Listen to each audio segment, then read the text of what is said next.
James clear की atomic habits में एक लाइन है जो सुनने में बहुत आसान लगती है, रोज 1% बेहतर बनो। वो कहते हैं कि अगर आप ऐसा करते हैं तो साल के आखिर तक आप 37 गुना बेहतर हो सकते हैं। और अगर 1% खराब होते गए तो आप लगभग 0 पर पहुंच जाएंगे। ये सुनने में तो किसी मोटिवेशनल पोस्टर जैसा लगता है, पर क्या ये सच में काम करता है? आज हम इसी सवाल की तह तक जाएंगे। हमारे पास जेम्स क्लियर की किताब है और उस पर बने ढेरों नोट्स भी हैं, जिनमें कुछ विश्लेषण और असल जिंदगी के उदाहरण भी शामिल हैं। अच्छा। हमारा मकसद है अच्छी आदतें बनाने और बुरी आदतें तोड़ने के पीछे की जो सोच है, जो तरीके हैं, उन्हें समझना, वो भी बिना किसी किताबी भाषा के। तो चलिए इस पर गहराई से बात करते हैं। बिल्कुल। और एक बात जो मुझे शुरू में ही बहुत दिलचस्प लगी वो ये है कि क्लियर कहते हैं कि हम बुरी आदतें इसलिए नहीं दोहराते कि हम बदलना नहीं चाहते। हाँ, हम इसलिए दोहराते हैं क्योंकि हमारे पास बदलने का तरीका ही गलत है। तरीका गलत है। हाँ, सारा खेल सही सिस्टम का है और आज हमारी ज्यादातर बातचीत इसी पर होगी कि वो सही सिस्टम आखिर है क्या। हाँ, और यहीं से क्लियर का एक सबसे चौंकाने वाला आइडिया आता है। वो कहते हैं अगर बेहतर नतीजे चाहिए तो लक्ष्य बनाना भूल जाओ। अपना पूरा ध्यान अपने सिस्टम पर लगाओ। ये सुनकर मुझे पहली बार में थोड़ा झटका लगा था। मतलब बिना लक्ष्य के कोई काम कैसे शुरू कर सकता है? ये थोड़ा उल्टा लगता है ना? पर जब हम लक्ष्य और सिस्टम का फर्क समझते हैं तो बात साफ हो जाती है। अच्छा, कैसे? देखिए, लक्ष्य वो है जो आप पाना चाहते हैं। जैसे मान लीजिए एक किताब खत्म करनी है या मैराथन दौड़ना है। ठीक है, वो तो हो गया हमारा गोल। हाँ, और सिस्टम वो प्रक्रिया है जो आपको वहां तक ले जाती है। मतलब रोज सुबह उठकर 15 मिनट लिखने की आदत। तो लक्ष्य हो गई मंजिल और सिस्टम हो गया उस तक जाने वाला रोज का रास्ता। एकदम सही। क्लियर के एक बात मुझे बहुत कमाल की लगी। बताइए। आप अपने लक्ष्यों के स्तर तक नहीं उठते, आप अपने सिस्टम के स्तर तक गिरते हैं। अरे वाह। मतलब बड़े बड़े सपने देखने से कुछ नहीं होगा अगर आपके रोज के काम, आपका सिस्टम उन सपनों के लायक नहीं है। अच्छा। अगर कोई धावक ओलंपिक जीतना चाहता है पर उसकी ट्रेनिंग का सिस्टम ढीला ढाला है तो वो अपने लक्ष्य तक कभी नहीं पहुंच पाएगा। अरे वाह। तो आप कह रहे हैं कि अगर मैं कोई आदत नहीं बना पा रही हूं तो मुझे खुद को आलसी या नाकाबिल समझने के बजाय ये देखना चाहिए कि मेरे सिस्टम में कहाँ गड़बड़ है। बिल्कुल। ये तो सोचने का पूरा नजरिया ही बदल देता है। बिल्कुल, ये आपको ब्लेम गेम से बाहर निकालकर कंट्रोल देता है, क्योंकि सिस्टम को बदला जा सकता है, उसे बेहतर बनाया जा सकता है। ये बात मुझे अगले बड़े आइडिया पर लाती है जो शायद इस किताब का सबसे गहरा हिस्सा है। पहचान वाला। हाँ। कि आदतों को बदलने का सबसे असरदार तरीका ये सोचना नहीं है कि क्या हासिल करना है, बल्कि ये सोचना है कि कौन बनना है। हाँ, इसे समझने के लिए व्यवहार में बदलाव की 3 परतों को देखना होगा, प्याज की परतों की तरह। अच्छा। सबसे बाहरी परत है नतीजे, आउटकम्स, यानी जो आपको मिलता है, जैसे वजन कम होना। ठीक है। बीच की परत है प्रक्रिया, प्रोसेसेस, जो आप करते हैं, जैसे रोज जिम जाना। और सबसे अंदरूनी, सबसे गहरी परत है पहचान, आइडेंटिटी, यानी आप अपने बारे में क्या मानते हैं। और ज्यादातर लोग बाहर से अंदर की तरफ बदलने की कोशिश करते हैं। वो सोचते हैं मुझे वजन कम करना है, नतीजा इसलिए मैं डाइटिंग करूंगा, प्रक्रिया। और ये अक्सर काम नहीं करता। सही कहा। जबकि पहचान पर आधारित आदतें अंदर से बाहर की तरफ काम करती हैं। आप ये तय करते हैं कि आप किस तरह का इंसान बनना चाहते हैं। ओके। और फिर आपका हर छोटा बड़ा काम उस पहचान के लिए एक वोट बन जाता है। स्रोतों में सिगरेट छोड़ने वाले 2 लोगों का एक शानदार उदाहरण दिया गया है। हाँ, वो मुझे याद है। जब पहले आदमी को कोई सिगरेट ऑफर करता है तो वो कहता है नहीं शुक्रिया, मैं छोड़ने की कोशिश कर रहा हूँ। बिल्कुल।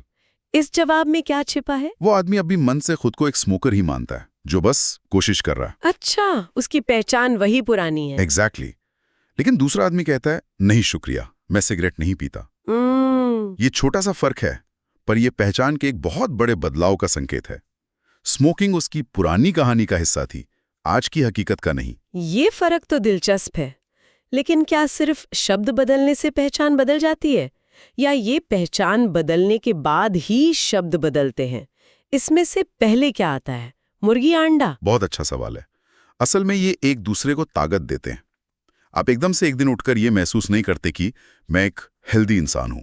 नहीं। आप पहले एक छोटा सा काम करते हैं, जैसे लिफ्ट की जगह सीढ़ियां लेते हैं। वो एक वोट है। फिर आप रात में जंक फूड की जगह सलाद खाते हैं। वो दूसरा वोट है। अच्छा। हर छोटा काम आपकी नई पहचान के सबूत की तरह इकट्ठा होता जाता है। हाँ। धीरे धीरे सबूत इतने जमा हो जाते हैं कि आपका दिमाग भी मानने लगता है कि हाँ, शायद मैं सच में एक हेल्दी इंसान हूं। तो शब्द और काम साथ साथ चलते हैं। बिल्कुल। लेकिन ये पहचान बनाना मुश्किल लगता है। कई बार हम सलाद तो खा लेते हैं पर अंदर से हेल्दी इंसान जैसा महसूस नहीं होता। एक तरह की फ्रॉड या दिखावा करने वाली फीलिंग आती है। हाँ, इम्पोस्टर सिंड्रोम। हाँ, इससे कैसे निपटा जाए? ये बहुत आम है। इसका जवाब 2 मिनट के नियम में छिपा है, जिस पर हम बाद में आएंगे। लेकिन अभी के लिए इसका हल ये है कि आप अपने ऊपर बहुत बड़ा बोझ न डालें। लक्ष्य ये नहीं है कि आज ही परफेक्ट हेल्दी इंसान बन जाएं। लक्ष्य सिर्फ आज एक वोट डालना है, बस। एक छोटा सा काम जो एक हेल्दी इंसान करता है। अच्छा। जब आप रोजाना छोटे छोटे सबूत इकट्ठा करते हैं तो वो दिखावे वाली भावना धीरे धीरे खुद ही खत्म हो जाती है, क्योंकि अब आपके पास अपनी नई पहचान का ठोस सबूत होता है। ठीक है, तो पहचान बदलने के लिए छोटे छोटे कदम उठाने हैं, पर शुरू कहाँ से करें? कई बार तो दिन भर की भागदौड़ में याद ही नहीं रहता कि कुछ नया करना था। यहीं पर शायद वो 4 नियम काम आते हैं, है ना? बिल्कुल। कैल ने आदत बनाने के पूरे विज्ञान को 4 आसान नियमों में बांध दिया है। अच्छी आदत बनाने के लिए हमें उसे 1 स्पष्ट बनाना है। Make it obvious. ओके। 2 आकर्षक बनाना है, मेक इट अट्रैक्टिव। 3 आसान बनाना है, मेक इट इजी। और चौथा? और 4 संतोषजनक बनाना है, मेक इट सैटिस्फाइंग। चलिए पहले नियम से शुरू करते हैं।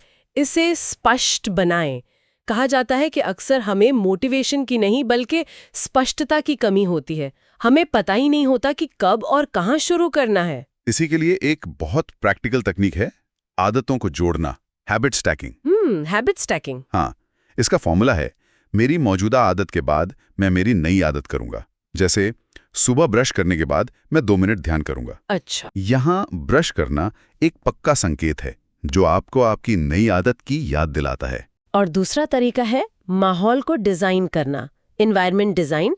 मतलब अच्छी आदतों के संकेतों को अपने आसपास बिल्कुल सामने रखना। हाँ।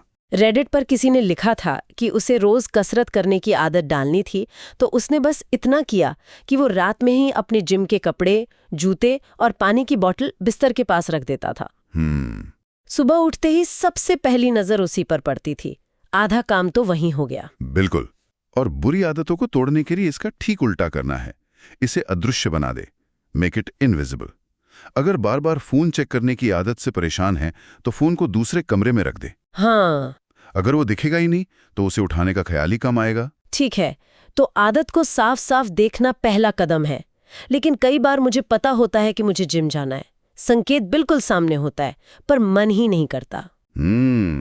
शायद यहीं पर आदत को आकर्षक बनाने वाली बात काम आती है ना? आपने बिल्कुल सही नस पकड़ी है। यही दूसरा नियम, इसे आकर्षक बनाएं, काम आता है। इसके लिए एक मजेदार तकनीक है, प्रलोभन बंडलिंग, टेम्पटेशन बंडलिंग। ये क्या है? इसका मतलब है कि आप एक ऐसा काम जिसे करना जरूरी है, उसे एक ऐसे काम के साथ जोड़ दें जिसे करना आप चाहते हैं। अच्छा, जैसे मैं अपना पसंदीदा पॉडकास्ट तभी सुनूंगा जब मैं ट्रेडमिल पर दौड़ रहा हूंगा। हाँ। या मैं अपना नेटफ्लिक्स का शो तभी देखूंगा जब मैं घर के काम कर रहा हूंगा। ये मैं खुद करता हूं, मुझे अपने खर्चे मैनेज करना बिल्कुल पसंद नहीं। अच्छा। तो मैंने नियम बनाया है कि मैं अपना पसंदीदा म्यूजिक तभी सुनूंगा जब मैं अपने महीने के बिल और अकाउंट्स देख रहा हूंगा। और कमाल है, ये काम करता है। वाह। इससे वो बोरिंग काम भी थोड़ा मजेदार लगने लगता है। ये तो बहुत चालाकी भरा तरीका है। और इसमें हमारे आसपास के लोगों का भी तो असर होता होगा। बहुत ज्यादा। हम उन लोगों की आदतें अपनाते हैं जिनके साथ हम रहते हैं, परिवार, दोस्त, या जिनकी हम इज्जत करते हैं। अगर आपके सारे दोस्त फिट हैं और सेहत की बातें करते हैं तो बहुत मुमकिन है कि आप भी धीरे धीरे वैसी ही आदतें अपना लेंगे। सही बात है।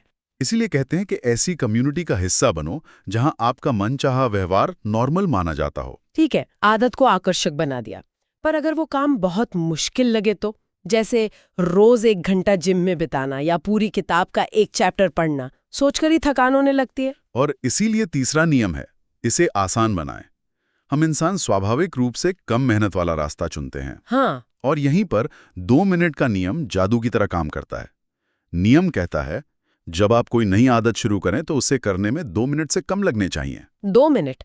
पर 2 मिनट में क्या होगा? यही तो बात है। रोज एक किताब पढ़ने का लक्ष्य बहुत बड़ा लगता है। हाँ, लगता है। लेकिन रोज 1 पन्ना पढ़ने की आदत 2 मिनट में हो सकती है। रोज योगा करने की जगह अपनी योगा मैट बिछाएं से शुरू करें। अच्छा, लक्ष्य कसरत करना नहीं, बल्कि कसरत के लिए हाजिर होना है। पर ये तो एक चाल है। क्या हमारा दिमाग ये नहीं जानता कि हम उसे धोखा दे रहे हैं? मैं योगा मैट बिछाऊंगी और फिर शायद वहीं छोड़कर चली जाऊंगी। बहुत अच्छा सवाल है। ये दिमाग को धोखा देना नहीं है, ये शुरू करने की कला में माहिर होना है। सबसे मुश्किल हिस्सा हमेशा शुरू करना ही होता है। एक बार आपने योगा मैट बिछा दी तो बहुत मुमकिन है कि आप 2-4 आसन कर ही लेंगे। सही है। रेडिट पर किसी ने लिखा था कि उसने रोज सिर्फ 2 मिनट वर्कआउट से शुरू किया, फिर धीरे 2 मिनट 5 बने, फिर 10। आज वो रोज 30 मिनट वर्कआउट करता है। वाह! उसने आदत को इतना आसान बना दिया कि उसे ना कहना नामुमकिन था। असली जीत आदत को बनाए रखने में है, एक दिन में दुनिया बदलने में नहीं। और बुरी आदत के लिए जाहिर है इसे मुश्किल बना दें, जैसे टीवी का रिमोट दूसरे कमरे में रख देना ताकि आप बेवजह टीवी ना चलाएं। सही, हर छोटी रुकावट उस आदत को करने की संभावना को कम कर देती है। ओके, तो हमने आदत को देखा, चाहा और शुरू भी कर दिया, लेकिन अगले दिन फिर से वही करने का मोटिवेशन कहाँ से आएगा? खासकर जब अच्छे कामों का नतीजा, जैसे अच्छी सेहत, महीनों या सालों बाद मिलता है। यहीं पर चौथा और आखिरी नियम आता है, इसे संतोषजनक बनाएं। हमारा दिमाग ऐसे काम करना पसंद करता है जिसका इनाम तुरंत मिले। राइट। समस्या यह है कि अच्छी आदतों जैसे कसरत का मजा बाद में मिलता है और बुरी आदतों जैसे स्मोकिंग का मजा तुरंत। हाँ। इसलिए हमें अपनी अच्छी आदत में कोई तत्काल इनाम जोड़ना होगा। जैसे कि हर बार जिम जाने के बाद खुद को एक अच्छी स्मूदी पिलाना। बिल्कुल। या फिर हैबिट ट्रैकर का इस्तेमाल करना। एक कैलेंडर पर हर दिन वर्कआउट के बाद क्रॉस का निशान लगाना। अच्छा। वो क्रॉस का निशान देखना ही अपने आप में एक छोटा सा इनाम है। वो आपको दिखाता है कि आप सही रास्ते पर हैं और आपको उस चेन को तोड़ने का मन नहीं करता।